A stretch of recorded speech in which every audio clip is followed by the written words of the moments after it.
terhormat Bapak Salimin selaku Kepala Sekolah dan Bapak Ibu Guru yang saya banggakan.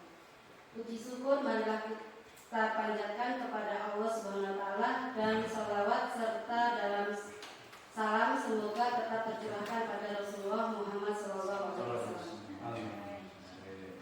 Hari ini akan dilaksanakan berbagai praktek baik penerapan budaya positif. Saya Dianingsih selaku moderator akan membimbing jalannya presentasi ini. Sebelumnya rangkaian presentasi ini terlaksana, saya akan membacakan rangkaian acara yang akan kita lewati. Pada presentasi hari ini antara lain, yang pertama yaitu pembukaan, yang kedua sambutan oleh Bapak Kepala Sekolah, kemudian yang ketiga presentasi aksi nyata penerapan budaya positif, yang keempat adalah diskusi bersama, dan yang kelima adalah penutup. Acara yang pertama yaitu pembukaan. Marilah kita bersama-sama mengucapkan basmalah. Baik, kita masuki acara selanjutnya yaitu sambutan Kepala Sekolah. Kepada beliau kami persilakan. Bismillahirrahmanirrahim. Assalamualaikum warahmatullahi wabarakatuh. Waalaikumsalam warahmatullahi wabarakatuh. Bapak Yasin selaku Kepala Sekolah Pesantren Al-Fatihah, Bapak Ibu Guru Dewan Guru SMP BP Al-Fatihah, dan saya berharapkan ada Pak Heri Wibowo.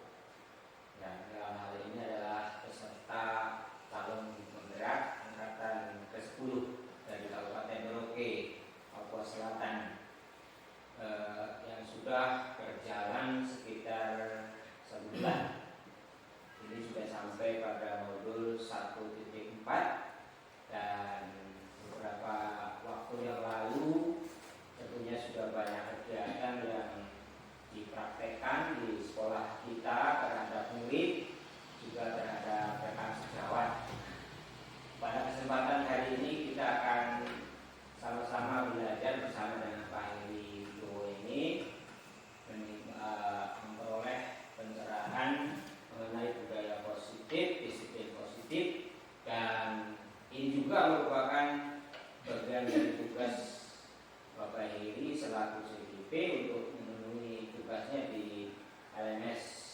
Oleh karena itu, mari dengan seksama kita ikuti penjelasan dan tentunya nanti kita bisa berdiskusi dengan Bapak Heri, dengan teman-teman semuanya untuk saling melengkapi dari penerapan budaya positif ini di sekolah kita. Mungkin itu yang bisa saya sampaikan, dan dengan penuh semangat nanti kita ikuti bersama apa yang akan disampaikan oleh Pak Heri Wibowo. Terima kasih Pak Heri atas kesediaannya untuk berbagi, dan waktu sudah tepat saya persilakan ke pembawa acara. Terima kasih. Wassalamualaikum warahmatullahi wabarakatuh. Ya, demikian tadi sambutan dari Bapak Kepala Sekolah disampaikan. Terima kasih. Untuk acara berikutnya yaitu presentasi aksi nyata tentang penerapan budaya positif. Kepada Bapak Heri Wibowo dipersilakan. Baik, terima kasih atas waktu yang diberikan kepada saya. Alhamdulillahirabbil alamin, wassalatu wassalamu ala sayyidina Muhammadin sallallahu alaihi wasallam. Puji syukur patutlah kita panjatkan kehadirat Allah Subhanahu wa taala karena atas limpahan rahmat serta hidayahnya kita masih diluangkan waktunya untuk sama-sama berkumpul bersilaturahmi, berkumpul di sini sama-sama untuk kita belajar bersama, yaitu penerapan budaya positif. Salawat serta salam tak lupa kita sanjungkan selalu kepada junjungan kita Nabi Muhammad SAW, pada keluarganya, sahabatnya, serta kita semuanya. Mudah-mudahan kita sebagai umatnya yang di yaum akhir mendapat syafaat Allahumma amin. Pertama yang saya hormati Bapak Kepala Sekolah SMP Al-Fatihah, Bapak Salimin SPD, kemudian pengasuh pondok pesantren Bapak Yasin, dan seluruh Bapak Ibu Guru yang saya banggakan. perkenalkan saya berdiri di sini yaitu untuk berbagi aksi nyata yang salah satu yaitu tugas saya sebagai CGP calon guru penggerak, yaitu penerapan budaya positif. Nah, kita sharing di sini, jadi nggak usah kaku, kita santai saja karena kita di sini yaitu sharing, saling berbagi. Maka di sini saya membawakan yaitu penerapan dan diseminasi budaya positif. Ini di modul 1.4. Baik Bapak Ibu, kita sebelum masuk ke materinya lebih dalam, kita lihat dulu yang ada di slide itu. Apakah Bapak Ibu setuju bila saat ini pemberian hukuman dapat mendisiplinkan siswa? Ayo, monggo siapa yang setuju boleh angkat tangan. Setuju ya Bapak, Pak Yasin. Ada yang lain yang bisa? Nah, yang kedua, pemberian hadiah meningkatkan prestasi siswa. Nah, yang setuju, ayo cung. Nah, yang lain mana nih? Masuk. Yang lain masih. Ada 3. Hadiah bisa bentuk, bentuk surprise, bisa ucapan selamat juga kan, hadiah juga, atau hadiah dalam bentuk bingkisan atau apa dari Bapak Ibu guru, itu kan bisa. Ya, ada 3 tambah ya. Yang ketiga, guru harus mampu memberikan solusi untuk setiap siswa yang bermasalah. Bagaimana? Setuju ya? Betul. Ya. Ini kalau ini yang ketiga ini kayaknya semuanya kompak ya. Setuju. Yang keempat, guru berperan sebagai teman bagi siswa. Bagaimana Bapak Ibu? Setuju? Ada yang ada pendapat? Dalam hal tertentu. Dalam hal tertentu. Ya, benar sekali Pak Pata. Jadi dalam hal tertentu bisa kita sebagai teman, bisa juga sebagai memang orang tua, karena nanti kalau kita terus-terusan sebagai teman nanti melunjak kan, gitu ya. Mungkin kita lanjutkan ya. Ya, mindset positif atau budaya positif. Nah, apa itu budaya positif? Nah, ini budaya positif yaitu perwujudan dari nilai-nilai atau keyakinan universal yang diterapkan di sekolah. Nah, kita tahu sendiri ya. Kita sama-sama mengetahui perwujudan dari nilai-nilai. Nilai-nilai di sini banyak sekali ya Bapak Ibu guru. Contohnya apa saja ya? Mungkin bisa salah satu contoh nilai kebajikan. Nah, mungkin saya buka dulu ya. Nilai disiplin ya kan? Disiplin adalah nilai-nilai kebajikan. Apalagi, ya, mungkin Besar Imam bisa menyampaikan nilai-nilai apa saja yang patut untuk kita pelajari dalam budaya positif. Nilai kebajikan, nilai santun, ya benar, Pak Guru. Sopan, apa lagi? Bisa. Nilai dalam pertemanan untuk persahabatan, saling menghargai, menghormati satu sama lain. Iya, benar sekali. Ada lagi? Mungkin ya? Ada? Nilai apa lagi yang perlu ditambahkan? Banyak sekali nilai-nilai ya. Itu salah satu nilai-nilai. Keyakinan, kejujuran, betul sekali. Itu yang paling diutamakan, gotong royong. Ada lagi? Disiplin, benar. Ya, jadi nilai-nilai itu kita akan belajar di sini. Kita lanjutkan ya. Ya, konsep inti untuk menciptakan budaya positif. Nah, di sini nanti kita akan membahas satu-satu. Yang pertama yaitu disiplin positif. Nah, seperti yang tadi ada nilai-nilai yang kita sudah ketahui bersama, kita bahas bersama. Kemudian ada motivasi perilaku manusia. Kemudian yang ketiga, keyakinan kelas atau keyakinan sekolah. Yang keempat, kebutuhan dasar manusia.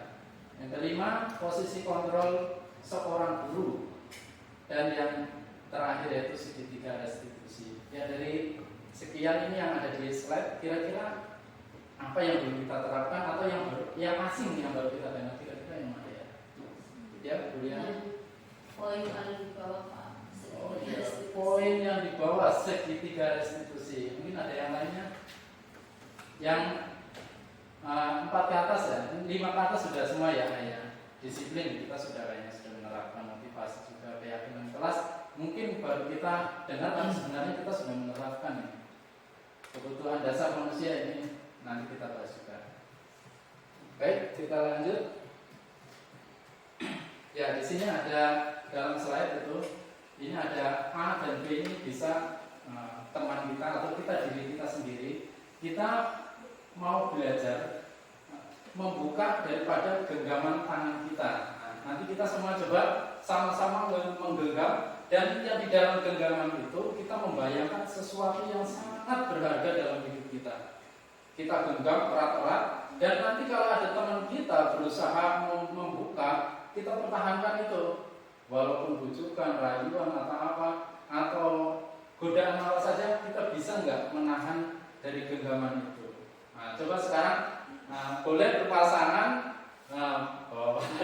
dan Pak Kepala Sekolah boleh Pak Suhadi dengan nanti gantian salah satu menggenggam. Bayangkan yang ada di genggaman itu sesuatu yang sangat berharga. Nanti terserah yang temannya membuka itu mau dirayu kah, mau dibuka paksa, kira-kira bisa terbuka atau tidak? Monggo Pak, Bapak Sekolah sama Pak. Salah satu gantian. Ya, nanti kalau sudah nggak bisa dibuka, nah baru gantian yang satunya lagi. Ayo kita silakan. Ya, gitu. Dirayu boleh. Berusaha apa ini menggenggam apa boleh dirayu sekali. Masa sebagai seorang sahabat saya tidak boleh tahu. Terus gimana tentang toleransi, solidaritas antara kita semua boleh tahu? Usahakan. Boleh tidak saya tahu? Kalau tidak kasih tahu saya paksa.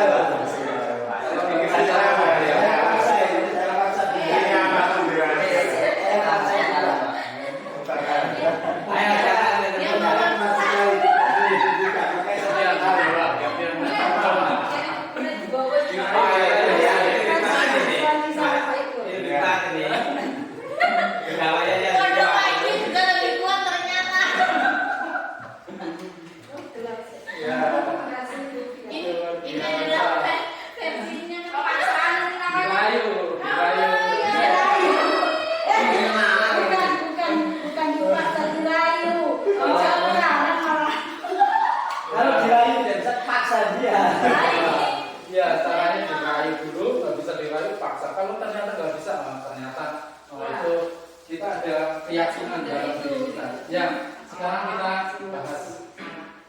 Saya pengen tahu ini kenapa tadi punya Pak Guru kok nggak bisa dibuka itu? Ada apanya ya kira-kira? Karena saya sendiri yang menahan. Oh, betul. Pak Guru sendiri yang menahan, orang lain tidak bisa menahan atau mengontrolnya. Pak Guru bagaimana? Ya, karena sesuatu yang saya yakini dan orang lain tidak boleh tahu, tetap harus saya pertahankan bagaimanapun cara saya. Termasuk harus berusaha dengan sekuat tenaga untuk mempertahankan. Baik, luar biasa sekali. Kalau Pak Ipul tadi terbuka atau tidak? Tidak terbuka, karena memang itu suatu hal privat untuk saya, jadi tidak. Orang lain mengetahuinya, luar biasa. Privasi. Bu Sarima terbuka atau tidak tadi? Nanti kalau saya pribadi juga ya, kalau memang benar-benar rahasia ya nggak boleh Dipertahankan ya. Luar biasa keyakinannya. Wah, kalau Ibu tadi terbuka tidak? ternyata terbuka. Saya sudah berusaha mempertahankannya, tetapi saya gagal. Oh, gagal. Berarti pertahanannya itu Kekerasan ya. akhirnya terbuka dengan kekerasan ya. Iya, betul. Luar biasa. Ya, jadi Masalahnya yang membuka kepala geng. baik, ya, Bapak Ibu dulu. Ya, tadi dari percobaan ini yang tadi membuka genggaman tangan dari teman kita, kenapa ada yang bisa terbuka, ada yang tidak. Nah, itu keyakinan kita. Jadi kita yang memiliki kontrol daripada diri kita sendiri. Yang dia tidak bisa terbuka berarti memang keyakinannya kuat untuk mempertahankan posisinya. Sedangkan mungkin yang terbuka, mungkin karena ada dengan cara pemaksaan akhirnya kena juga. Seperti itu ya. Baik, jadi kita mempunyai kontrol atas diri kita. Baik.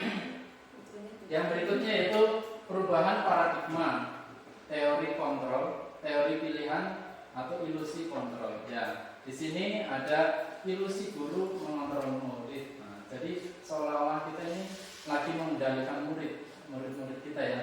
Padahal aslinya, sejatinya murid-murid kita mempunyai kendalinya diri sendiri. Mungkin karena kalau mengikuti perintah kita mungkin ada sesuatu, mungkin konsekuensinya atau hukuman. Akhirnya mereka ikut aturan yang kita buat. Kemudian ilusi bahwa kritik dan membuat orang merasa bersalah dapat menguatkan karakter. Ini juga sama ilusi. Ilusi bahwa semua penguatan positif efektif dan bermanfaat. Ini benar nggak ya? Kira-kira semua penguatan yang positif efektif dan bermanfaat. Insya Allah sangat bermanfaat. Ya, baiknya berikutnya ilusi bahwa orang dewasa memiliki hak untuk memaksa. Kira-kira bagaimana? Tidak. Ini tergantung pada situasinya. Kalau yang dipaksakan oleh orang tua itu terkait dengan kejujuran seorang anak yang terindikasi tidak jujur, maka orang tua punya hak untuk memaksakan tahu itu. Tapi ketika sesuatu itu yang bersifat privasi dan tidak menyangkut kejujuran anak, saya masih bisa mentoleransi anak tersebut mempertahankan dan kita tidak boleh harus selalu memaksakan kehendak kita. Barangkali. Baik, terima kasih, luar biasa sekali ya. Jadi perubahan paradigma ini kita sama-sama melihat bahwa ada teori kontrol di situ. Kita nanti bahas satu-satu bagaimana keyakinan kita terhadap teori yang ada di sini ya. Baik, kita lanjutkan pada slide berikutnya. Ya, ini stimulus respon dan teori kontrol atau pilihan. Di sini ada pertanyaan, bagaimana seorang bisa dari stimulus respon menjadi kepada pendekatan teori kontrol. Nah, di sini stimulus responnya tulisannya kecil-kecil ya. Kita mencoba mengubah orang agar berpandangan sama dengan kita. Padahal di teori kontrol atau pilihan ini yaitu kita berusaha memahami pandangan orang lain tentang kita, tentang dunia. Yang kedua, perilaku buruk dilihat sebagai suatu kesalahan. Itu menurut stimulus respon. Sedangkan menurut teori pilihan atau kontrol, yaitu semua perilaku memiliki tujuan. Memang kadang kita melihat sesuatu, mungkin dari murid kita atau sesuatu lah, kita melihat ini anak ini kelihatannya bersalah terus, ini anak ini kelihatannya begitu saat di sekolah. Ternyata mungkin ada tujuan dari anak itu atau sesuatu yang kita tidak ketahui ya. Itu kita harusnya menggali lebih dalam lagi. Kemudian stimulus respon yang berikutnya itu orang lain bisa mengontrol saya. Nah, ini yang tadi ya.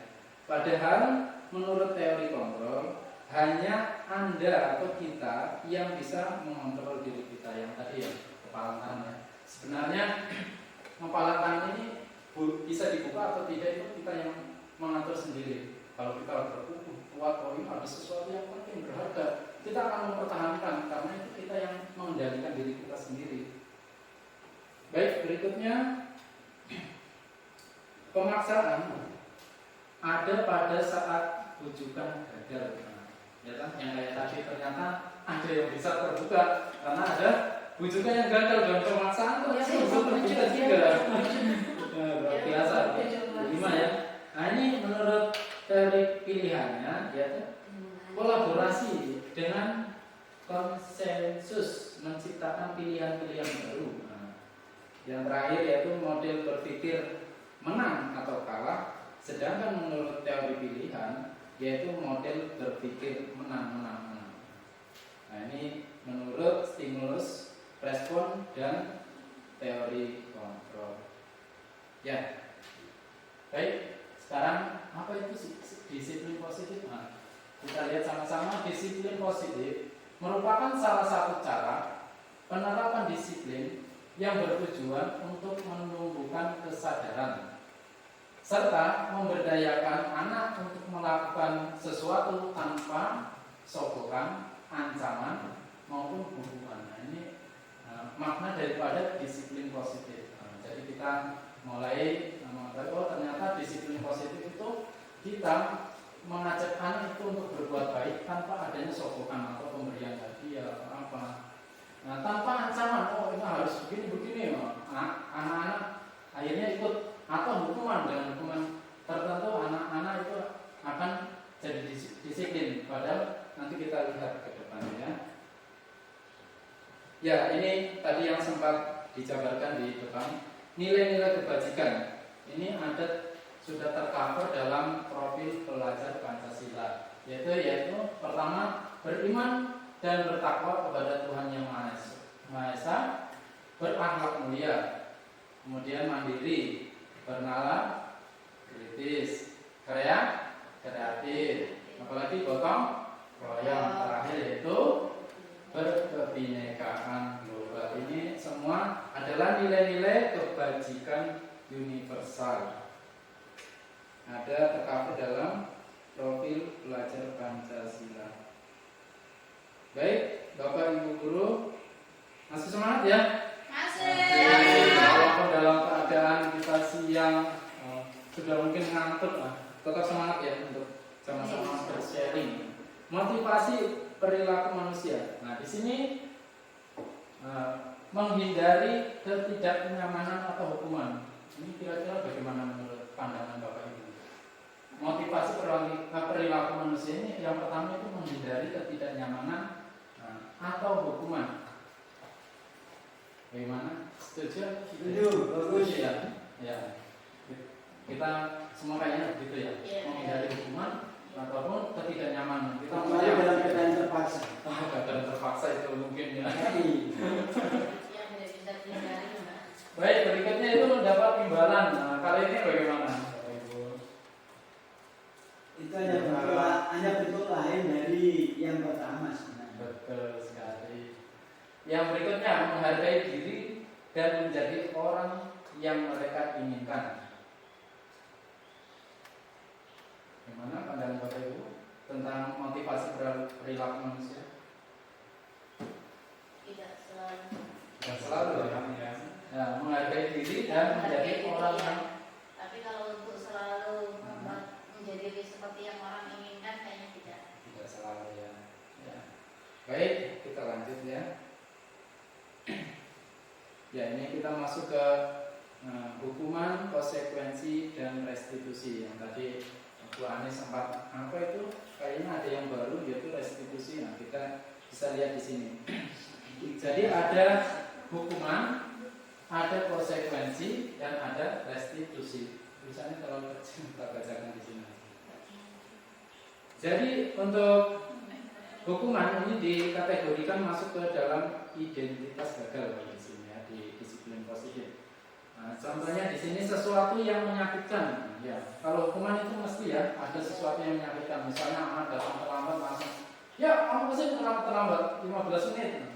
Nah, ini jalan belum sempat mengajukan apa ini alasannya kita sudah karena kamu terlambat rusak. Nah, itu mesti menimbulkan rasa sakit, entah sakit hati atau sakit fisiknya, psikisnya, mentalnya. Nah, itu di sini masuk di hukuman. Sedangkan untuk konsekuensi itu ada sesuatu yang kita sudah sepakatin bersama. Mungkin karena tidak sesuai dengan kesepakatan, harusnya kita masuk jam 7, kamu terlambat 15 menit, ini ada pelanggaran yang dilakukan. Konsekuensinya kamu harus berdiri lah. Nah, berarti ini sudah masuk tindakan yang lain, ya ada konsekuensi. Tapi kalau yang direstitusi, nah pandangannya berbeda. Kemudian lanjut di bawahnya itu membuat anak merasa sakit ya, itu tentunya ya yang tadi hukuman. Anak akan membenci kedisiplinan kalau kita langsung terapkan hukuman terus-terusan tanpa adanya konsekuensi yang sudah disepakati, itu akan menimbulkan kebencian, bahkan dia akan menolak daripada kedisiplinan itu. Kemudian ada lagi paksaan, ya di hukuman ini biasanya seperti itu, ada paksaan. Kemudian mendorong anak menyakiti diri sendiri. Nah, ini ada beberapa kasus yang ada di sekolah kita. Memang tidak semuanya, tapi ada beberapa anak yang kalau langsung diberikan hukuman, itu dia nggak menyalahkan siapa-siapa, tapi justru menyakiti diri sendiri. Itu ada. Maka kita belajar bagaimana kita menyikapi anak tersebut ya bertanya. Kemudian konsep diri yang buruk, nah itu ya daripada hukuman dan seterusnya. Kemudian kalau konsekuensi membuat anak merasa nyaman dalam jangka waktu pendek, memang betul ya. Dalam jangka waktu pendek dia akan merasa nyaman, dia akan taat dengan aturan yang ada ya. Anak akan menghargai disiplin karena sudah ada konsekuensi. Nanti kalau saya terlambat, nanti saya dijemur, nanti saya keliling lapangan, karena ada konsekuensi yang diterapkan di situ. Kemudian stimulus tanggapan mendorong anak menjadi mudah menyesuaikan diri. Ini dari konsekuensi. Kemudian konsep diri yang baik. Yang tadi kalau yang di hukuman itu konsep diri yang buruk, kalau di konsekuensi menjadi konsep diri yang baik. Kemudian anak belajar untuk mematuhi aturan atau peraturan. Yang tadinya kalau di hukuman anak belajar untuk menyembunyikan kesalahan. Jadi dia akan belajar bohong. Tapi kalau untuk ada konsekuensi, ini anak belajar untuk mematuhi aturan yang ada. Kemudian yang terakhir yaitu marah, rasa bersalah, dipermalukan, merasa tak dihargai, itu kalau yang hukuman. Tapi kalau yang konsekuensinya kehilangan hak, dibuat tidak nyaman, diasingkan untuk sementara waktu. Sedangkan untuk restitusi di sini yaitu restitusi merupakan pilihan. Jadi ada pilihan untuk membuat anak itu berubah. Yang tadinya dia mungkin melakukan kesalahan, ini ada salah satu solusi bagaimana anak itu menemukan jalan untuk memperbaiki dirinya sendiri, itu restitusi. Maka di sini yaitu menguatkan untuk murid atau anak dalam jangka waktu panjang. Untuk korban dapat diganti. Nah, jadi nggak lihat korban, bisa jadi langsung pelakunya itu langsung ditanya. Jadi kalau restitusi dia lebih ke anaknya itu bagaimana menemukan solusi dari kesalahannya. Jadi nggak langsung menghukumnya. Jadi ada misalnya ada konsekuensi, tapi dia ada proses untuk bagaimana anak itu menemukan solusi untuk dirinya berbuat lebih baik. Nah, dari restitusi juga ini murid belajar bertanggung jawab untuk perilakunya, karena sudah tahu kesalahannya, kita kuatkan dengan disiplin positifnya, maka anak itu belajar bertanggung jawab. Fokus pada pemecahan masalah dalam jangka waktu panjang. Tadi yang lainnya jangka waktu pendek, ini panjang. Kemudian apa yang kamu yakini, ini dalam pertanyaannya. Kemudian kita lanjut slide berikutnya. Yang di sini berdasarkan bagian yang di atas tadi yang kita uraikan, berikut adalah penjelasan tentang hukuman, konsekuensi, dan restitusi. Nah, ini hukuman tidak terencana, jadi dia langsung. Bila ada anak yang datang terlambat misalnya, itu langsung ditodong dan mungkin kata-kata, kamu ini terlambat terus, kenapa kamu sih terus terlambat? Nah, itu langsung dalam kata-kata. Anak itu belum menyampaikan pendapatnya, sudah ditodong. Akhirnya ada perubahan sifat perilakunya, mungkin jadi benci sama gurunya atau guru mapel atau yang lain. Kemudian bersifat satu arah, hanya guru tertentu saja yang menyampaikan. Bisa berupa hukuman fisik, nah ini yang hukuman ya. Terus psikis atau kata-kata kasar itu yang dikeluarkan yang seperti tadi. Mungkin langsung dengan tindakan hukuman langsung. Konsekuensinya, kalau konsekuensi ini bersifat terencana, ada tersusun ya. Sudah disepakati bersama ya. Jadi ada kesepakatan antara guru. Nah, guru mungkin kepala sekolah dengan rekan sejawat sudah menyepakati konsekuensi apabila disiplinnya dilanggar. Kemudian bentuk-bentuk konsekuensi dibuat oleh pihak guru atau sekolah ya. Kalau restitusi adalah proses menciptakan kondisi bagi murid untuk memperbaiki kesalahan mereka ya, sehingga mereka bisa kembali pada kelompok mereka dengan karakter yang lebih kuat. Ini menurut dosen tahun 2004. Jadi mengkondisikan murid yang dari melakukan kesalahan menjadi murid yang bertanggung jawab. Dia tahu kesalahannya, kemudian mengembalikan lagi dari kelompoknya. Mungkin yang kalau dihukum dia akan menjadi minder, ketemu temannya, oh ini yang dihukum, akhirnya dia minder, menyendiri. Kalau ini tidak ada restitusi, dia mengembalikan mentalnya anak, kembali ke kelompoknya. Jadi dia nggak merasa minder, tapi dia akan kembali ke posisi semula dengan yang perilaku yang lebih baik. Seperti itu. Ya, kita lihat sama-sama ini Bapak Ibu. Ada konsekuensi atau hukuman. Nah, coba saya mau tanya satu-satu. Siapa ya? Yang senyum-senyum dulu. Bu Salimah mencatat 100 kali dalam buku kalimat. Saya tidak akan terlambat lagi karena terlambat ke sekolah. Kira-kira ini masuk hukuman atau konsekuensi ya? Hukuman ya? Yang lainnya lagi. Bagaimana kalau Pak Saiful lari mengelilingi lapangan basket 2 kali karena terlambat hadir di sekolah? Ini masuk mana ya? Masuk konsekuensi. Kita satu-satu dulu. Kemudian membersihkan coretan yang dibuatnya di meja tulis. Apakah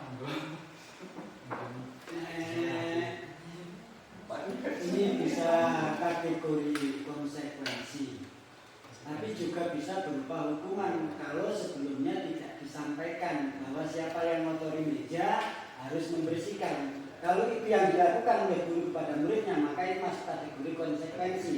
Tetapi kalau tiba-tiba ada anak yang melakukan coret-coret dan hari itu juga disuruh membersihkan, itu hukuman. Betul, tepuk tangan. Memahami maksudnya ya. Kemudian murid diminta untuk push up 15 kali karena tidak menggunakan masker ke sekolah. Pak Swadi, kira-kira masuk mana ya?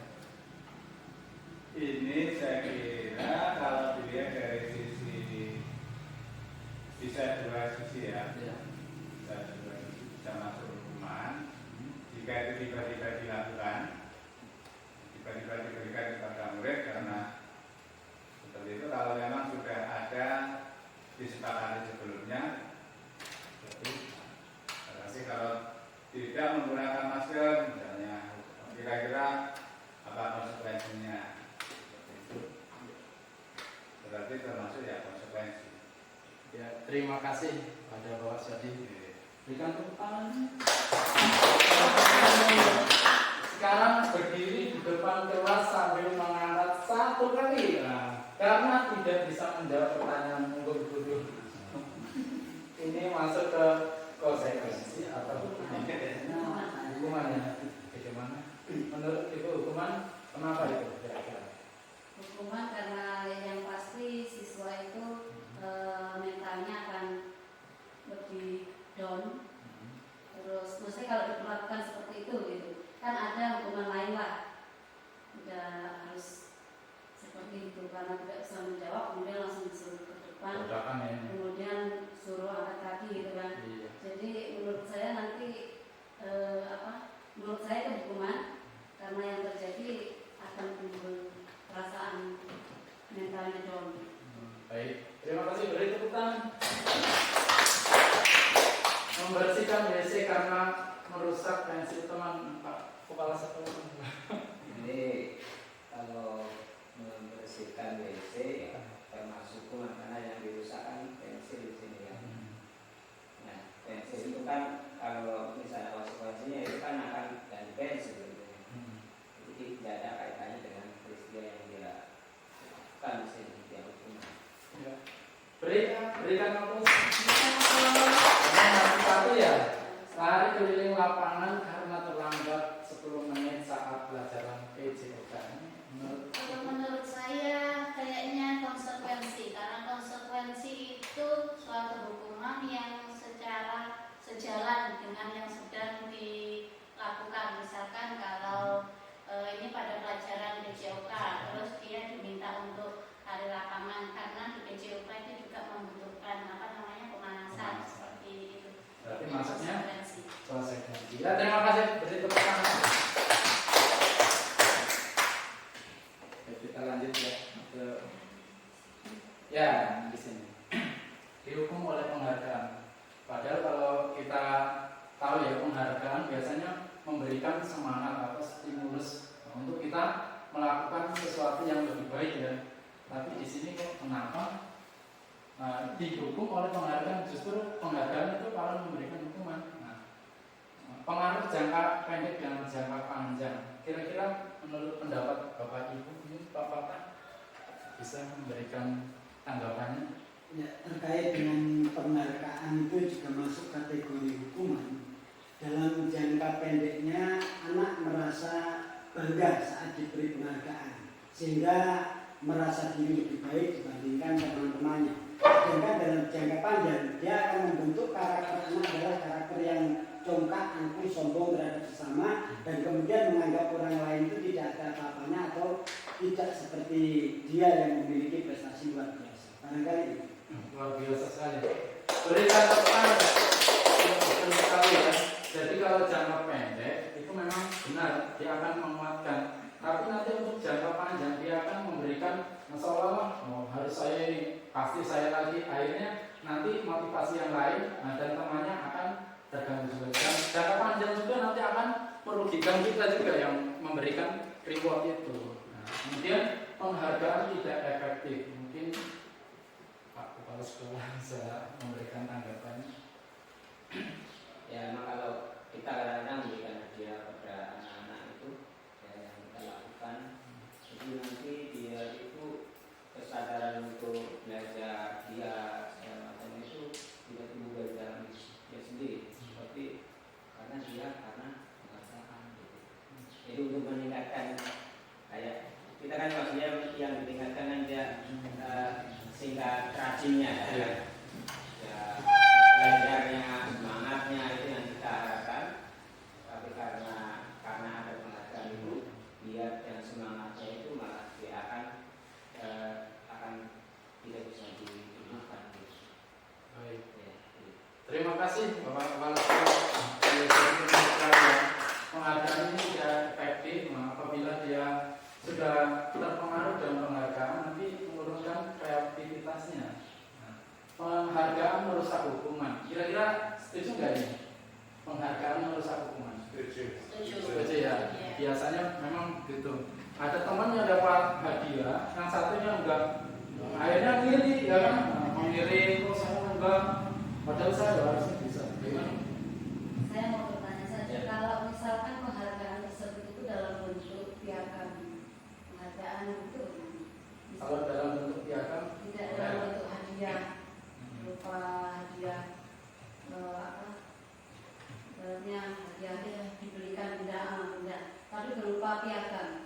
ya piagam bisa. Tapi memang kalau untuk jangka panjang, kayaknya kalau misalnya nih dengan dalam kelas atau itu kira-kira dengan temannya itu ada efek. Kalau untuk penghargaan juara mungkin bisa karena biar motivasinya. Tapi kalau untuk terus-terusan dalam bentuk yang misalnya lebih bernilai kayak misalnya yang bukan penghargaan yang kayak apa itu piagam, mungkin itu akan jadi anak-anak itu yang lain merasa kok saya enggak gitu, merasa iri gitu. Makanya di situ ada merusak hubungan ya. Kemudian penghargaan mengurangi ketepatan. Bagaimana menurut pendapat Bapak Ibu? Setuju nggak ini? Mengurangi ketepatan. Kalau dia diberikan penghargaan terus-menerus, akhirnya dalam mengerjakan sesuatu dia akan tidak tepat, tidak teliti. Kira-kira sesuai tidak ini? Ya, mengurangi ketepatan kerja, Ketepatan waktu. tidak akurat. Bagaimana Pak Suwadi mungkin memberikan tanggapan?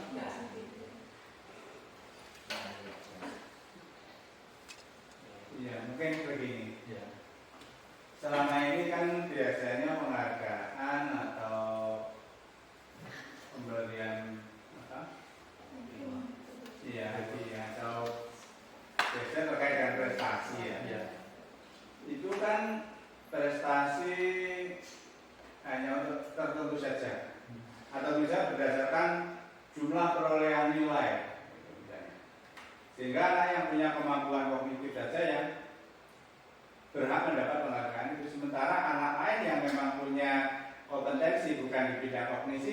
nggak akan pernah mendapat penghargaan, dan harusnya penghargaan ini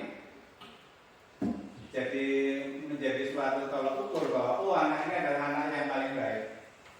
Itu tadi sebenarnya jadi kurang tepat sebenarnya di situ, karena ada anak yang paling baik juga di bidang lain, bukan di bidang kognitif. Misalnya dia kognitifnya biasa-biasa atau sedang-sedang saja, tapi punya mungkin di bidang apa seperti seni atau di bidang olahraga, skill di bidang olahraga dia bagus. Dan ini sudah banyak dibuktikan beberapa murid kita yang rata-rata memang selama dalam sekolah tidak pernah masuk ranking. Jadi mungkin itu yang bahwa pengukuran, kalau penghargaan ini dijadikan suatu ukuran atau tolok ukur, menjadi suatu tolok ukur yang kurang tepat untuk sesuatu. Ya, beri tepuk tangan untuk sekali apa yang disampaikan oleh Bapak Swadi.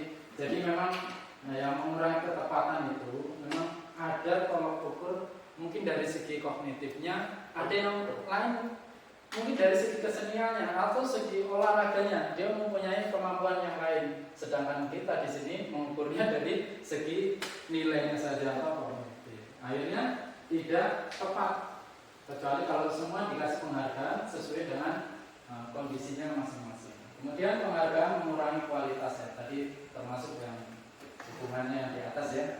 Kemudian penghargaan juga mematikan kreativitas.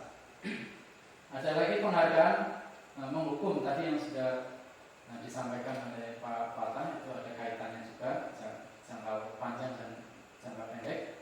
Motivasi diri dalam diri interistik. Kita lanjut ya ke slide berikutnya. Ya, baik. Kita masuk di sini. Mengapa keyakinan kelas bukan peraturan kelas? Nah, mungkin kita bisa lihat sama-sama kok. Kenapa harus keyakinan bukan peraturan? Kira-kira kenapa ya? Mungkin ada yang bisa memberikan tanggapan. Bu Pia mungkin? Kalau keyakinan itu berarti sesuatu yang sudah kita sepakati bersama. Sedangkan kalau peraturan itu peraturan yang disepakati oleh salah satu pihak dan diminta untuk semua mentaatinya. Sedangkan kalau keyakinan, dia yakin, oh ini sudah kita sepakati, oh ini saya sudah ikut menyetujui tentang peraturan ini. Jadi dia bisa menjalankannya dengan baik karena dia sudah mempunyai keyakinan itu dari awal, bahwa itu juga ambil dari dia ikut menyepakati kesepakatan tersebut. Beri tepuk tangan. Mulai paham. Jadi memang benar, keyakinan ini bersifat universal. Jadi itu sudah atas kesepakatan bersama antara guru dengan anak-anak, dan ini bersifat untuk istilahnya kemaslahatan atau kemanfaatan bersama. Sedangkan peraturan itu bersifat satu arah, mungkin guru saja yang membuatnya. Ya, kita lanjutkan. Ini masuk kriteria mana? Mengapa kita memiliki peraturan tentang penggunaan helm pada saat mengendarai kendaraan roda 2 atau motor? Ini kira-kira masuk kriteria mana? Keyakinan atau peraturan? Mungkin ada yang lain. Peraturan semua ya? Ada yang beda? Ya, jadi mengapa kita memiliki peraturan tentang penggunaan helm pada saat mengendarai kendaraan roda 2 atau motor? Jadi kita semuanya sepakat mungkin. Kalau untuk apa ini pengendaraan ya, mengendarai motor itu pasti kita mengutamakan apa? Kalau di situ keselamatan, betul sekali. Jadi dengan adanya kita menggunakan helm, walaupun mungkin dari pemerintah nggak diajukan suruh pakai helm, tapi karena kita butuh keselamatan, maka kita menggunakan helm. Jadi ini masuk ada keyakinan di situ bahwa kita membutuhkan keselamatan itu dengan menggunakan helm. Kemudian yang berikutnya, mengapa kita memiliki peraturan tentang penggunaan masker dan mencuci tangan setiap saat? Kira-kira bagaimana? Nah, masuk peraturan, keyakinan, Ada keyakinan nggak di situ di dalamnya? Ada, betul sekali. Jadi dengan kita menerapkan penggunaan masker, sering cuci tangan, itu ada keyakinan. Keyakinan apa kira-kira mungkin? Terkait dengan masalah kesehatan, kebersihan dan kesehatan. Betul, beri tepuk tangan. Kesehatan, betul, masuk keyakinan kesehatan. Kalau yang pertama yaitu keselamatan. Baik. Mohon izin dulu. Ya. Apa terkait dengan masalah keyakinan dan peraturan? Jadi kalau dari contoh yang ada ini saya melihat bahwa keyakinan itu sesuatu yang dilakukan atas dasar kesadaran pribadi, entah itu terkait dengan kebutuhan tertentu atau masalah tertentu. Sedang peraturan adalah pemenuhan dari sesuatu yang bersifat dikondisikan terlebih dahulu, sehingga untuk mencapai kebiasaan maka dia harus mengikuti aturan main. Setelah aturan main dijalankan dan menjadi terbiasa, maka disitulah akan tumbuh rasa keyakinan dari pribadi yang menjalani. Betul sekali apa yang disampaikan. Beri tepuk tangan. Masih semangat? Siang dalam maksudnya, tetap semangat ya. Udah ngantuk. Ya, Tapi kita lihat. yang punya tenaga super tadi jangan terpilih. Baik, kita lihat slide berikutnya. Keyakinan kelas. Nah, ini kita bahas keyakinan kelas. Keyakinan kelas dibuat berdasarkan kesepakatan antara guru dan siswa, bersifat universal. Nah, kita nanti mengharapkan bahwa di setiap kelas kita, mungkin kelas 7, kelas 8, kelas 9, ini kita mempunyai keyakinan kelas yang sudah dibuat oleh guru dan bersama murid-murid. Banyak keyakinan kelas apa yang perlu di situ diisikan. Kemudian peraturan, kalau peraturan sendiri, peraturan biasanya dibuat oleh guru bersifat satu arah. Tadi sudah disampaikan oleh Bu Pia, sudah benar sekali, tepat ya. Kita lanjut. Prosedur pembuatan keyakinan sekolah atau kelas. Nah, di sini ada langkah-langkah dalam membuat keyakinan atau yang ada di kelas kita. Yang pertama, memperhatikan warga sekolah atau siswa untuk mencurahkan ide tentang peraturan yang akan disepakati. Jadi nanti guru mengarahkan kepada anak-anak, pada murid-muridnya untuk menuliskan satu atau dua yaitu keyakinan apa yang harus disepakati bersama di dalam kelas. Boleh berbeda macam-macam. Nah, jadi dikasih kebebasan. Setiap anak nanti disuruh nulis, kemudian dikumpulkan kepada gurunya. Nanti habis itu semua dicatat, semua masukannya. Kemudian yang ketiga, menggantikan kalimat negatif menjadi kalimat positif. Contohnya mungkin seperti ini. Dilarang datang terlambat. Itu kalimat negatif ya. Kalimat positifnya jadi kira-kira bagaimana? Jangan datang terlambat. Dilarang datang terlambat. Ini misalnya anak-anak nulis di situ. Dilarang datang terlambat. Kira-kira datang tepat waktu ya. Ya seperti itu contohnya. Kalau kalimat negatif dari anak-anak dia tuliskan dilarang buang sampah, maka di situ diganti apa? Buang sampah pada tempatnya. Iya, ya jadi kalimat negatif yang ditulis anak-anak kita nanti kita rubah dulu, kita tinjau dulu. Oh ini masih kalimat negatif berubah jadi kalimat positif. Kemudian tinjau kembali curahan pendapat yang terkumpul dari dan disusun menjadi keyakinan kelas. Nanti disusun, oh ini termasuk dia keselamatan atau termasuk dia kebersihan atau kesehatan tadi dikelompokkan keyakinan kelas itu. Kemudian meninjau dan menyetujui dengan menandatanganinya. Jadi yang tadi sudah dikumpulkan sama anak-anak itu mereka tanda tangan di situ. Bagaimana kalau belum bisa tanda tangan? Boleh cap jempol. Dikasih tinta, ditempel di pinggir itu, misalnya pakai apa itu namanya kertas manila, di situ tempelan jempol anak-anak jadi terang kayak bingkai, bagus ya. Kemudian keyakinan kelas ditempel di dinding kelas.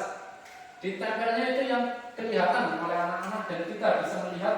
Jauh-jauh misal ditaruh di pinggir-pinggir, nanti nggak kelihatan. Ditaruh yang kelihatan, misalnya seperti di sini atau di depan, itu ada keyakinan kelas. Agar kita bisa melihat, meninjau, oh ternyata kita mempunyai keyakinan kelas yang harus kita lakukan atau kita kerjakan. Ini contoh keyakinan kelas. Bisa Bapak Ibu lihat. Ini ada keyakinan kelas apa ini? Naik atas Ismail, ini guru kelasnya. CGP. Jadi ada keyakinan kelas itu. Setiap kelas, anggota kelas pantas belajar, senang, apa ini? Melaksanakan tugas, saling menghargai, merasa aman. Ini keyakinan kelas. Ada lagi keyakinan kelas itu yang 9C itu.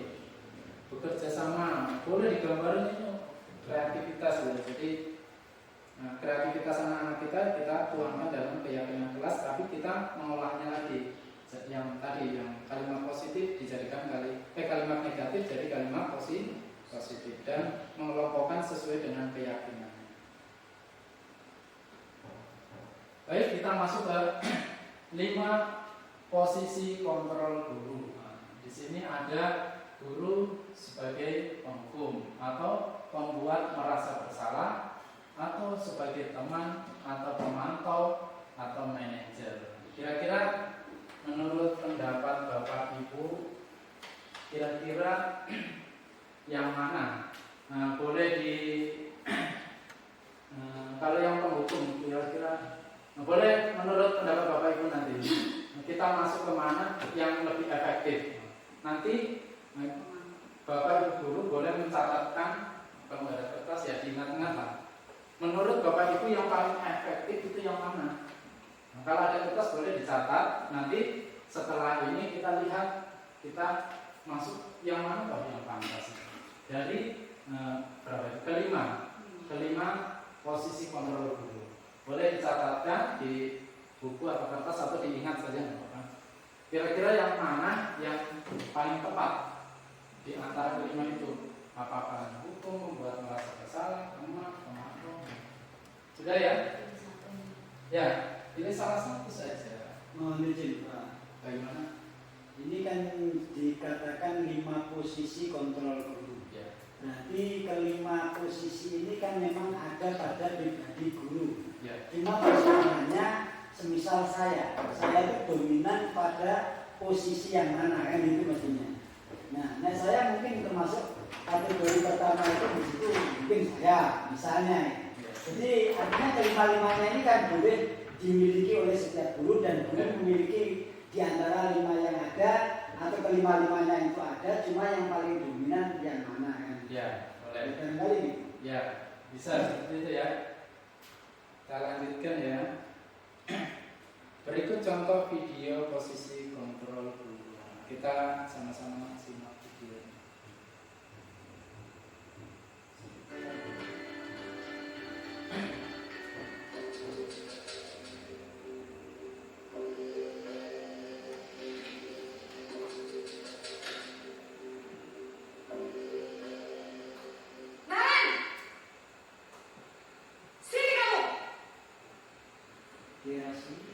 Selamat pagi Bu. Selalu terlambat. Kamu deh pasti terlambat. Pak Bu, saya Apa coba? Alasan kamu apa lagi? Kapan sih kamu tidak terlambat? Malas sekali ya kamu jadi anak. saya Dasar pemalas. Gak kapok-kapok sih kamu. Sudah berapa kali terlambat? Sana, kamu keliling lapangan basket 2 kali. kenapa saya harus ke lapangan basket Bu? Kenapa? Kamu melawan ibu.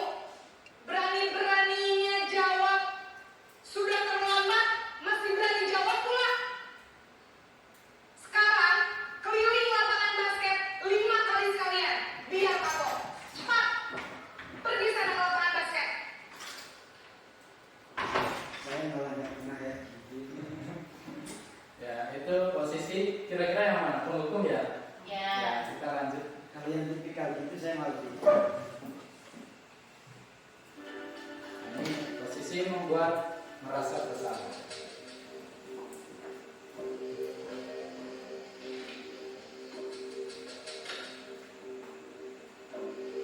Galak ini. Naren, Aduh, ternyata. Selamat pagi Bu. Naren. Kamu kenapa terlambat lagi, Nak?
posisi guru-guru. Nah, saya ini yang berikutnya, yaitu posisi sebagai teman. Kenalin.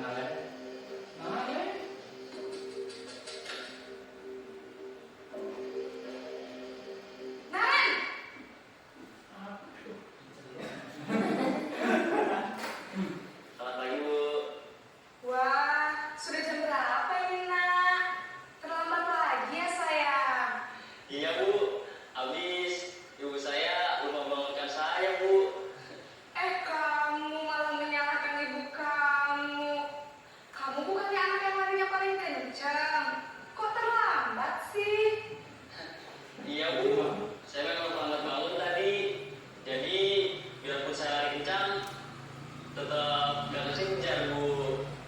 Ya sudah, sana. Nanti lain kali larinya lebih kencang lagi ya. Biar gak terlambat lagi. Bikin seneng ibu. Demi ibu. Bisa kan? Bisa lah, Bu. Ya sudah, sana masuk kelas. Ibu beresin urusan absen kamu. Kamu ini ada-ada saja. Ya, itu posisi sebagai teman. Ya, ini sekarang yang pemantau. Posisi pemantau atau monitor.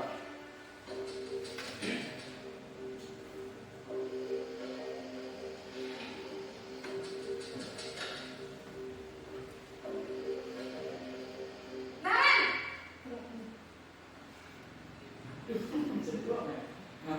Selamat pagi, Bu. Naren, apa peraturan sekolah kita tentang jam berapa kita harus masuk sekolah, Nak? Kita harus di sekolah jam 7, Bu. Iya, betul. Sekarang sudah jam 7.20. Naren sudah tahu konsekuensinya jika terlambat hadir. Paham, Bu. Saya harus tinggal kelas pas jam istirahat selama 20 menit. Iya, benar. Konsekuensinya demikian. Jadi nanti jam 9.30 pas istirahat, kamu harus tinggal di kelas, kerjakan tugas tambahan untuk ketertinggalan kamu, ya? Baik, Bu. Posisi yang terakhir Video. sebagai manajer.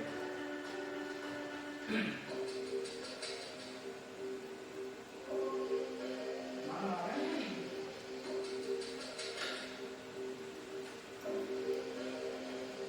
Naren!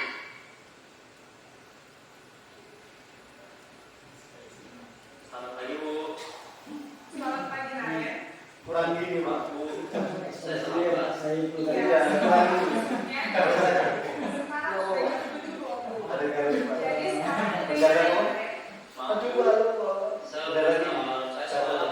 Baiklah, untuk kamu, keyakinan sekolah yang mana yang perlu kamu tingkatkan?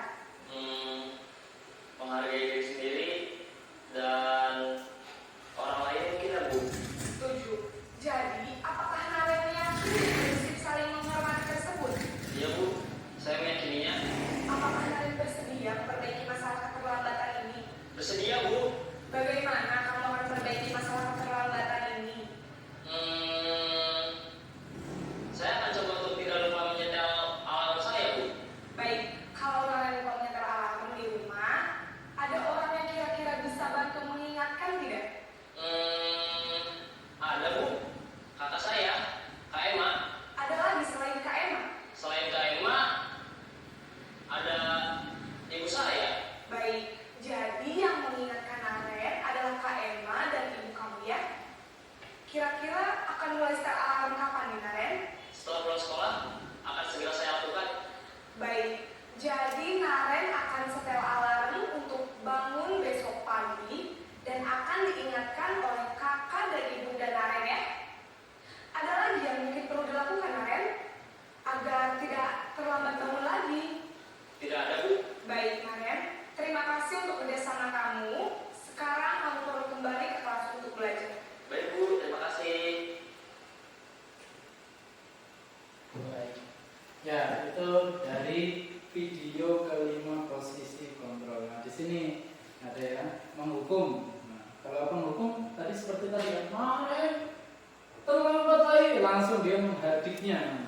menunjuk-nunjuk, kamu ini lagi kamu kan, langsung menunjuk, nanti ada menyakiti lagi, menyindir lagi, itu masuk dalam kriteria penghukum.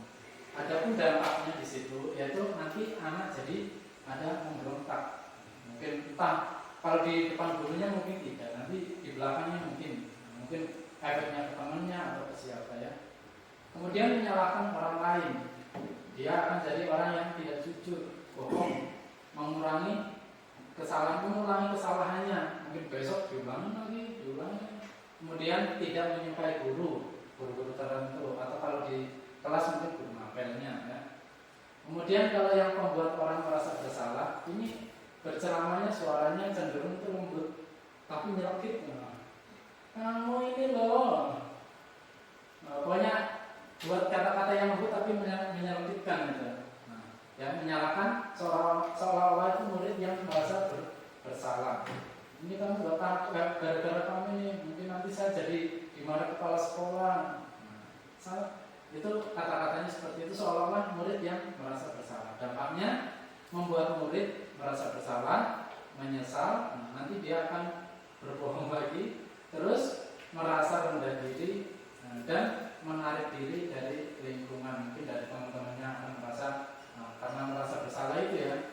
Kemudian posisi sebagai teman, suara guru akan ramah, cenderung bersendal guru ya kayak tadi.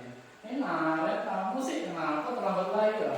Pokoknya seperti akrab, seperti teman. Tapi ada dampaknya juga ternyata. Murid akan bergantung kepada guru itu. Salah satu guru yang merasa dianggap temannya, dia akan tergantung dari guru itu. Nanti guru yang lain dia acuh tak acuh.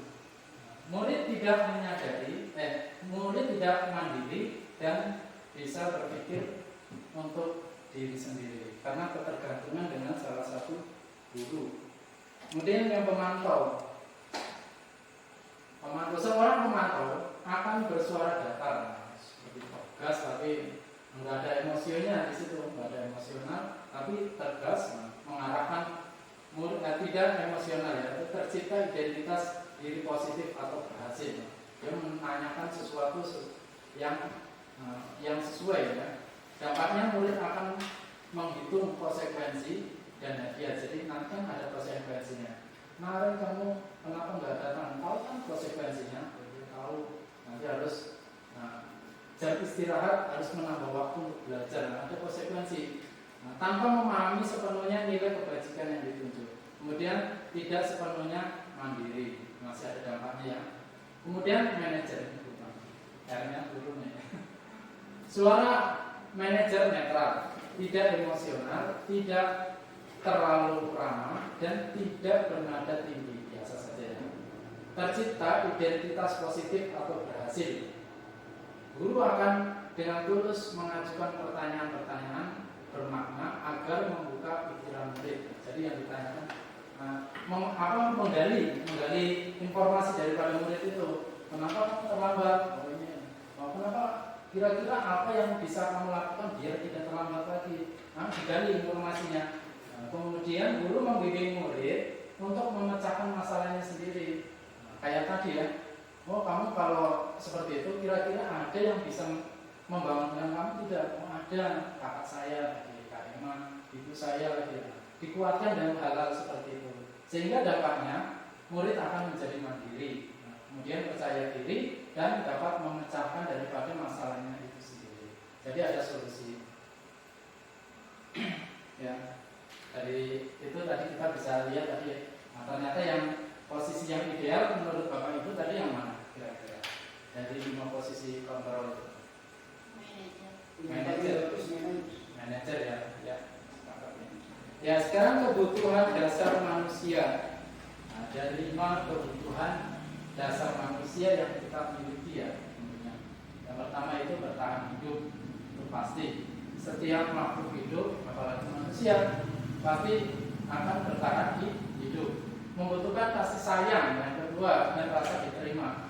Pastilah kita atau murid kita itu pasti membutuhkan kasih sayang dan rasa diterima oleh gurunya, oleh temannya, atau oleh teman sejawatnya. Kemudian 3, penguasaan. Keempat, kebebasan. Yang kelima, kesenangan. Nah, ini kebutuhan dasar. Kalau kebutuhan dasar ini dimiliki oleh setiap individu, terutama murid-murid kita, insya Allah nanti murid-murid kita jadi murid-murid yang berkualitas dengan menjalankan disiplin yang positif. Mungkin kenapa murid kita ada yang masih nakal, mungkin ada kebutuhan dasar yang belum terpenuhi. Mungkin kalau di sekolah mungkin terpenuhi, mungkin di rumah ada keluarganya, ada dari tetangganya atau temannya, ada kebutuhan yang belum terpenuhi, mungkin kasih sayang dari orang tuanya, atau penguasaan di rumah, atau kebebasannya. Mungkin kita di kelas ini ngajar motor terus di dalam kelas, padahal murid ini pengen keluar, ini Pak kita olahraga, kita main bola, tidak, kita belajar dulu ya. Akhirnya ada timbul kurang rasa kebebasan. Ini kita harus pahami apa yang diminta dengan, nah ini kebutuhan dasar. Kalau kebutuhan dasar terpenuhi, insya Allah akan menjadi disiplin positif, bisa terrealisasi. Nah ini baik Bapak Ibu, coba kita lihat di situ di slide. Aku senang main kejar-kejaran sama bu guru. Nah kira-kira jawabannya ini masuk dari yang kelima tadi. Nah ini kira-kira masuk yang mana ya Bapak Ibu guru? Mungkin ada yang tahu, Cum? Mana? Aku senang main kejar-kejaran sama bu guru. Nah, ini masuk yang mana kira-kira? Dari kebutuhan dasar. Masuk ke mana? Iya, kesenangan. Betul sekali, karena ada rasa senang di situ ya. Kemudian yang kedua, ibu kejar aku karena ibu guru sayang aku. Kira-kira masuk mana ini? Nah, rasa nggak sih? Sayang, iya betul sekali. Saya hebat. Kemudian aku hebat kan, bisa bikin bu guru kejar aku. Masuk mana nih? Kira-kira? Ayo yang tak Cum. Pilihannya ini. Ya, ini. Bertahan hidup, kasih sayang, penguasaan, kebebasan, kesenangan. Kata-katanya. Aku hebat kan, bisa bikin bu guru kejar aku. Kira-kira masuk mana ini? Yang keempat. Yang keempat apa ini? Kebebasan. Ada yang lain? Aku hebat kan, bisa bikin bu guru kejar aku. Kira-kira mana? Penguasaan. Penguasaan, betul sekali. Tepuk tangan. Biasa. Tambah siang nih. Aku bosan belajar mewarnai terus di dalam kelas. Kira-kira masuk mana? Kebebasan. Jadi anak itu pengen yang bebas, pengen jangan terus mewarnai terus di dalam kelas. Sekali-kali keluar kan? Nah, dunia berkualitas. Sekali-sekali cilok. Cilok kan? Atau es krim. Nah, dunia berkualitas. Nah, kita semua mengharapkan hidup kita ini berkualitas. Dari setiap kita pasti memiliki kualitas dalam hidup kita yang kita miliki. Mungkin ini kita sama-sama sharing. Saya minta dari yang paling muda. Pak Ipul, siapakah orang yang paling penting dalam hidup Anda? Boleh di jujur. Ya, boleh. Oke. Kita sharing. Orang tua saya. Orang tua. Pakai saja gitu. Masih ada. Iya, sebenarnya Orang tua. Orang tua. Ya, berikutnya sampai ini. Nilai-nilai kebajikan apa yang terpenting dalam hidup Anda? Pak Patah ya. Jujur dan benar. Jujur dan benar. Biasa ya, nilai-nilai kebajikan jujur dan benar. Ini memang dengan adanya kejujuran itu semua itu orang dilihat dari jujurnya. Kalau orang jujur itu jadi patokan itu bisa dipercaya. Kemudian kalau Anda menjadi orang yang ideal, karakter atau sifat apa yang Anda paling inginkan pada diri Anda? Durian, kira-kira ideal itu Yang perfect lah. memimpikan. Itu perfect guys. Kira-kira karakter atau sifat apa yang Anda paling inginkan pada diri Anda? Kalau jadi orang yang perfect itu kira-kira pengen seperti apa? Ideal. Boleh sharing? Hah? Belum? Belum. Kalau Bu dulu, ya. Sifat ideal yang paling ingin ada pada diri Anda sepertinya mandiri. Ya, jadi orang yang mandiri, perfect ya. Boleh, itu kan pendapatnya guru. Lanjut, apa pencapaian Anda yang Anda sangat banggakan? Bu, mungkin pencapaian apa yang ingin banggakan? Ini pasti semua kan punya itu pencapaian itu kok di mana saya ini paling merasa bangga Jadi dan bendahara berhasil. bos. Kira-kira apa? Kalau menurut saya, ketika saya sudah bisa menjadi sarjana S1, karena bagi saya itu dulu sangat sulit dan begitu banyak lika-likunya, dan pada akhirnya saya bisa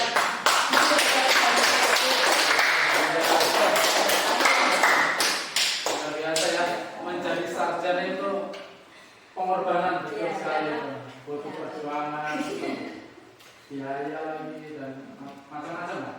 Kemudian apa pekerjaan ideal bagi Anda? Mungkin Pak Saiful lagi. Kira-kira pekerjaan yang ideal menurut Bapak ini? Pekerjaan yang ideal. Ya, Kalau menurut saya sih ya guru Bapak ya. Bapak ya. PNS ya. Diharapkan mudah-mudahan dan terkabul. Amin. Nanti pendaftaran PNS 2024 ikut. Dalam waktu dekat. Amin. Ada itu yang Pak Guru share itu ya, IKN itu. Kemudian nih, ceritakan bagian perjalanan hidup Anda di mana Anda merasa itulah titik puncak hidup Anda. Mungkin Pak Pasana. Panjang kalau ceritakannya. Boleh nggak apa-apa. intinya saja. Ya, jadi mungkin saya dengan itu yang diceritakan oleh Bu Salim saya itu.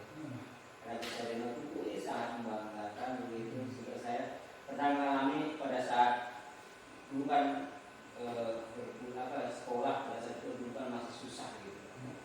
Sekolah SD, SMP, SPG berjalan lancar. Kemudian mau kuliah ini susah, zaman kita untuk ke universitas itu susah, universitas negeri susah. Saya tuh lulus di universitas negeri, kemudian saya diterima di Kalimantan, Palangkaraya. Nah, dalam perjalanan itu ada hal-hal yang membuat saya itu sangat termotivasi sekali itu. Saya dekat dengan organisasi di situ. Bahkan saya sempat diajak untuk bekerja di universitas gitu. Bekerja di universitas sebagai sekretaris rektorat di situ. Namun apa daya pada saat tadi yang dikatakan oleh Pak itu tes CPNS-nya itu 1 kali nggak lulus dan 1 kali tidak lulus itu juga saya jadi merangkul Merauke gitu. Merangkul Merauke, tes 1 kali ternyata lulus gitu. Jadi mungkin lah itulah gitu. Jadi yang menurut saya yang peristiwa yang semacam itu yang sangat berkesan sekali gitu. Gitu loh Pak. Ya, beri tepuk tangan. Aduh, ya belum. Apa yang paling bermakna dalam hidup Anda? Kira-kira apa? Paling bermakna. Sepertinya belum ada. Karena apa yang menjadi tujuan, keinginan ataupun tujuan itu belum tercapai saat ini. Belum ya. Kalau masalah pendidikan, ya menurut saya tidak terlalu ini ya, karena untuk mencapai itu 2 kali, mesti kalau langsung 1 kali oke gitu tidak. Jadi ada keinginan saya yang belum terkabul sampai saat ini.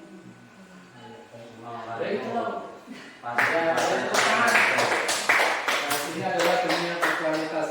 Kita punya sesuatu kenangan atau sesuatu yang kita harapkan. Kalau dari saya Pak, kalau dari saya itu kaitannya dengan poin yang terakhir dan berdua di atasnya. Oh, iya. Itu ada pernyataan singkat, yaitu bisa membuat perubahan dari kondisi yang menyedihkan menjadi yang menyenangkan. Ya. Beri tepuk tangan. Dari poin yang nilai-nilai kebajikan dengan apa yang paling bermakna dalam hidup itu ya Pak? Ya. Jadi membuat orang lain yang tadinya sedih bisa senang. Memberikan perubahan intinya ya. Baik, kita lanjut. Kita masuk ke segitiga restitusi. Ini yang terakhir ya. Restitusi adalah proses menciptakan kondisi bagi murid untuk memperbaiki kesalahan mereka sehingga mereka bisa kembali pada kelompok mereka dengan karakter yang lebih kuat. Ini menurut dosen tadi kita sudah sempat baca ya. Restitusi juga proses kolaboratif dan mengajarkan murid untuk mencari solusi masalahnya dan membantu murid berpikir tentang seperti apa yang mereka inginkan dan bagaimana mereka harus memperlakukan orang lain. Kita lanjut ya. Ya, ini segitiga restitusi. Yang pertama yaitu dalam menangani murid, kita pertama stabilkan identitas. Itu tadi ada yang di manajer itu. Pertama, stabilkan identitas dulu. Jadi setiap orang pasti pernah melakukan kesalahan. Ini kata-katanya. Nanti disampaikan kepada anak. Oh, anak-anak lagi menyampaikan apa masalahnya, kita bilang ya setiap orang pasti memiliki kesalahan. Pak Guru juga seperti itu dulu. Mungkin kamu bisa. Jadi anak yang tadinya emosi, mungkin habis berkelahi, dia akan stabil identitasnya. Kemudian ada kata yang lain, kamu bukan satu-satunya yang pernah melakukan ini. Itu salah satu kata-kata untuk menstabilkan identitas kalau kita lagi menangani anak yang terkena kasus. Kemudian validasi kebutuhan atau tindakan. Itu kata-katanya itu kamu tentu punya alasan mengapa melakukan itu. Nah, seperti itu yang tadi yang saat Naren itu ya ditanya, kamu pasti punya alasannya kenapa? Karena saya ini didengarkan. Kemudian adakah cara yang lebih efektif untuk mendapatkan apa yang kamu butuhkan? Nah, itu pertanyaan kepada anak. Yang terakhir yaitu menanyakan keyakinan. Nilai-nilai apa yang telah kita sepakati? Itu misalnya ada di situ keyakinan apa yang kira-kira sudah dilanggar, apa yang perlu diperbaiki. Itu menanyakan keyakinan. Kemudian yang terakhir itu kamu ingin menjadi orang seperti apa? Ini biar anak itu mengerti apa kesalahannya dan solusinya apa yang akan diperbuatnya berikutnya. Dan ini ada contoh video segitiga restitusi kapasitas 15.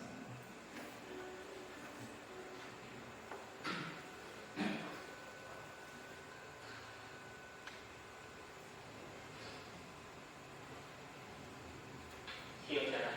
Siap, Pak. Sudah lama ya ketemu Sarah? Kenapa hari ini ada di sini? Kesel, Pak. Kesel banget. Masa aku dikatain tukang fitnah, Pak? Ya aku marah lah.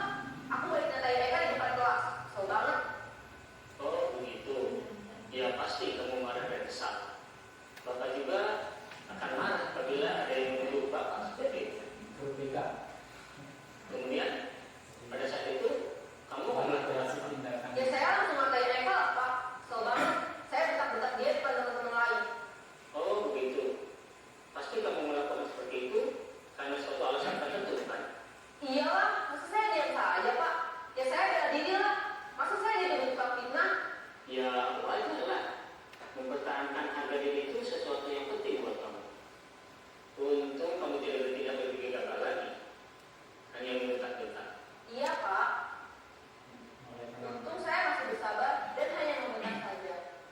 Sudah gemes padahal saya pasti bela diri lah. Ya pasti ya. Tapi kamu memilih untuk tetap bertahan dan bersabar. Kamu memilih untuk tidak berbuat lebih parah lagi. Iya. Nah, sekarang coba kita lihat lagi tindakan kamu yang bentak-bentak Eka di kelas. Tindakan kamu itu kira-kira sesuai dengan keyakinan kelas atau prinsip apa tidak? Enggak lah, Pak. Capek, Pak, dia marah. Jadi keyakinan atau prinsip mana yang sesuai dengan keinginan kamu?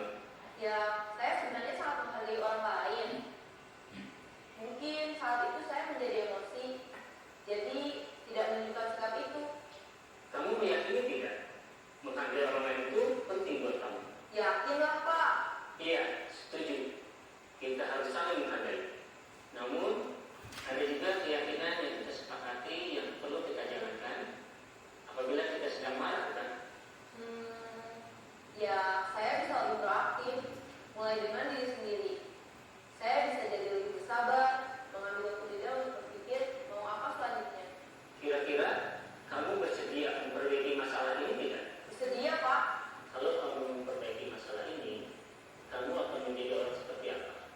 Saya akan menjadi orang yang bertanggung jawab kali ya, Pak. Dan senantiasa proaktif. Iya, menurut kamu bagaimana rasanya menjadi orang seperti itu? Ya nyaman lah. Bangga bisa bersabar dan menahan diri. Baiklah kalau begitu. Yuk kita pikirkan bagaimana memperbaiki masalah ini.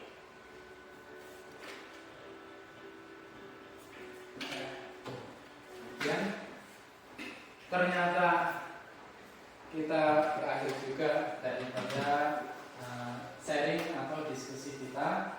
Mungkin ada dari saya sendiri dalam penyampaian atau dalam menyampaikan materi ada yang tidak berkenan, mungkin kata-kata atau perbuatan yang tidak sesuai. Saya mohon maaf yang sebesar-besarnya. Wassalamualaikum warahmatullahi wabarakatuh.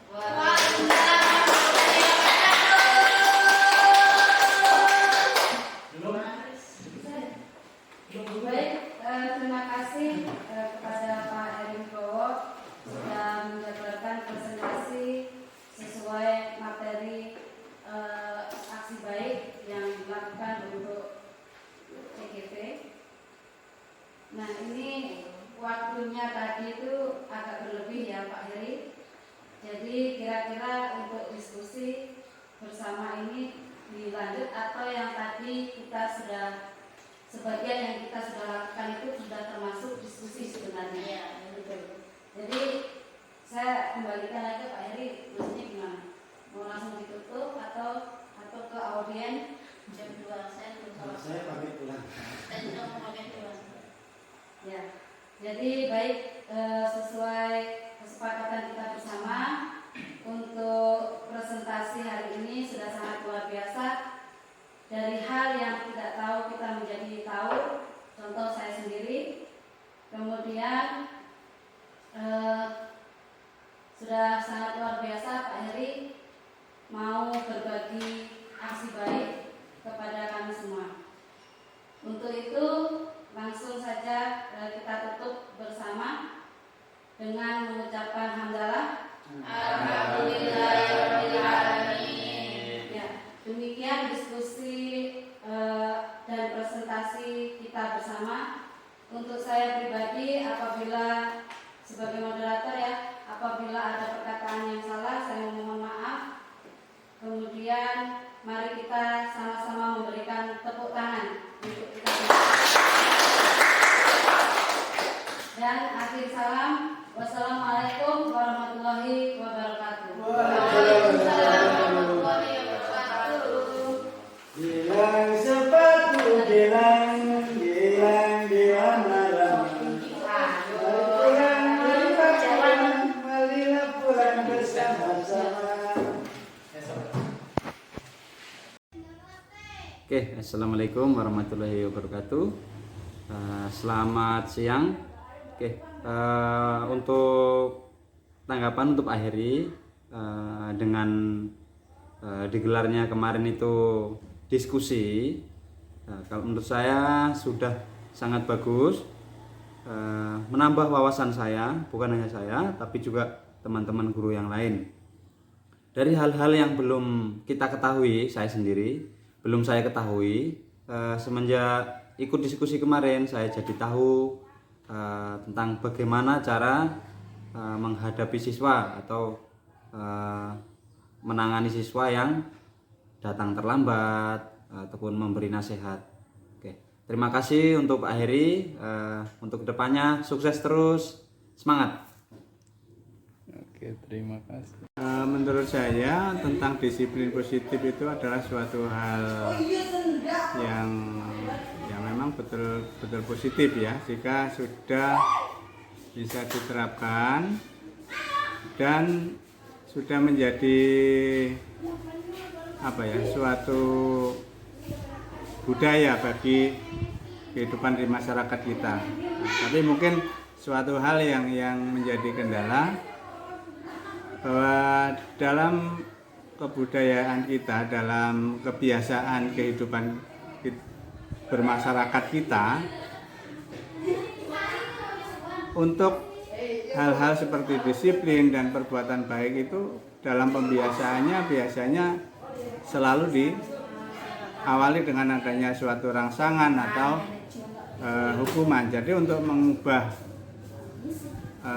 suatu perubahan dari yang kebiasaan di masyarakat yang ada kepada hal yang baru, saya kira masih memang perlu waktu dan menghadapi tantangan yang cukup berat. Mungkin itu yang saya rasakan. Terima kasih. Terima kasih, pertanyaan yang sangat bagus. Jadi kegiatan kemarin yang dilakukan oleh Pak Heri Wibowo menurut saya memang sangat luar biasa ya, karena yang tadinya saya itu sebagai guru belum tahu banyak tentang budaya positif, dan setelah dijabarkan kemarin alhamdulillah saya mulai memahami itu. Jadi kembali lagi ke background pendidikan saya ya, karena saya memang asli dari teknik dan bukan guru, sehingga saya tidak mempelajari terkait dengan psikologi anak gitu. Nah, dengan kegiatan yang Pak Heri lakukan kemarin itu sangat benar-benar membantu saya untuk lebih paham terkait dengan budaya-budaya positif yang bisa diterapkan ke siswa. Terus bagaimana cara kita itu menjadi guru yang ideal untuk anak-anak, semacam